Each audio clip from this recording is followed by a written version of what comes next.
ദിലീപ് അത് ചെയ്താൽ ആളുകൾ കോവി വിളിക്കുമെന്ന് പറഞ്ഞു. കാമുകിയെ ഉപേക്ഷിക്കുന്ന ആളാണ്, പക്ഷേ ലവബിളായി ലാൽ ജോസ്. ദിലീപിന്റെ സിനിമ കരിയറിൽ ബ്രേക്ക് നൽകിയ ചിത്രമാണ് മീശമാധവൻ. ലാൽ ജോസ് ആണ് ഈ ബ്ലോക്ക് ബസ്റ്റർ ഒരുക്കിയത്. ഇപ്പോഴിതാ ആ സിനിമയിലേക്ക് ദിലീപ് വന്നതിനെ കുറിച്ചും സിനിമ ഹിറ്റായതിന് പിന്നിലെ ടെക്നിക്കുകളും പറയുകയാണ് അദ്ദേഹം. മീശമാധവൻ ചെയ്യുന്ന സമയത്ത് ദിലീപ് ഒരു സ്മോൾ ടൈം ആക്ടർ മാത്രമായിരുന്നു. മോഹൻലാൽ, മമ്മൂട്ടി, സുരേഷ് ഗോപി, ജയറാം, മുകേഷ്, ജഗദീഷ്, സിദ്ദിഖ് അങ്ങനെയുള്ള നായകന്മാർ നിറഞ്ഞു നിൽക്കുന്ന സമയമാണത്. സല്ലാപത്തിലാണ് ദിലീപിനോട് ആളുകൾക്ക് കൂടുതൽ ഇഷ്ടമായി തുടങ്ങിയത്. കുടുംബത്തിന്റെ പിന്തുണ ലഭിച്ചു. ആ സിനിമയിൽ നായകനല്ലവൻ, നെഗറ്റീവ് റോളാണ്, കാമുകിയെ ഉപേക്ഷിക്കുന്ന ആളാണ്. അതിനു മുൻപ് ഞാനും ദിലീപും അസിസ്റ്റന്റ് ഡയറക്ടേഴ്സ് ആയിരുന്നു. ഞാൻ എന്റെ സിനിമ ചെയ്യുമ്പോൾ എപ്പോഴും നായകന്റെ ആളാണ്. ഞാൻ പഴയ കാഴ്ചപ്പാടാണ്. നായിക സുന്ദരിയായിരിക്കണം, നായകൻ എല്ലാ ഹീറോയിസവും ഉള്ള ആളായിരിക്കണം. അങ്ങനെ ഒരു ചിന്തയാണ്. മീശമാധവന് ആദ്യം പേരിട്ടിട്ടുണ്ടായിരുന്നില്ല. ആ സമയത്തൊക്കെ മോഹൻലാൽ മീശ പിരിച്ച് ദേവാസുരമൊക്കെ ചെയ്ത് നിൽക്കുന്ന സമയമാണ്. രഞ്ജൻ പ്രമോദാണ് സിനിമ എഴുതിയത്. അപ്പോൾ ഞാൻ രഞ്ജനോട് ചോദിക്കുമായിരുന്നു, നമ്മുടെ നായകനെയും മീശ പിരിപ്പിച്ചാലോ എന്ന്.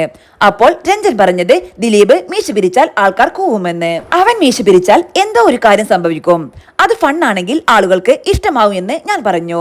തമാശയാക്കിയിട്ടാണ് ദിലീപിന്റെ മീശ പിരിപ്പിച്ചത്. അത്തരം ടെക്നിക്കുകൾ സിനിമയിൽ വർക്കായി. മീശ പിരിക്കുന്നതിന് പ്രത്യേക മ്യൂസിക് തന്നെ ഉണ്ടായി. ദിലീപിനെ കൊണ്ട് മീശ പിരിപ്പിക്കുന്നത് ചിന്തിക്കാനേ കഴിയില്ലായിരുന്നു. കാരണം അപ്പുറത്ത് ലാലേട്ടൻ മീശ പിരിച്ച് ഗംഭീരമായി നടക്കുന്ന സമയമാണത്.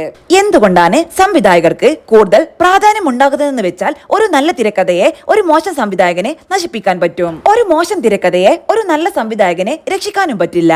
അതേസമയം ഒരു ആവറേജ് തിരക്കഥയെ ഒരു സൂപ്പർ ഹിറ്റ് സിനിമയാക്കാൻ സംവിധായകൻ വിചാരിച്ചാൽ പറ്റും. അല്ലെങ്കിൽ ബേസിക് തിരക്കഥയെ ലിഫ്റ്റ് ചെയ്യാൻ സംവിധായകന് സാധിക്കും. ഞാൻ ക്ലാസ്മേറ്റ്സ് ചെയ്യുന്ന സമയത്ത് അതിലെ നായകന്മാരായി അഭിനയിച്ചവരൊന്നും തന്നെ ആ സമയത്ത് ഹിറ്റ് നൽകിയവരല്ല. പലരും പരാജയം നേരിട്ട് നിൽക്കുന്നൊരു സമയമായിരുന്നു. ആദ്യ ദിവസം ആദ്യ ഷോക്ക് 40% കളക്ഷൻ മാത്രമേ ഉണ്ടായിരുന്നുള്ളൂ. അത് കഴിഞ്ഞപ്പോൾ 80 സെക്കൻഡ് ഷോ ആയപ്പോഴേക്കും ആളുകളെത്തി.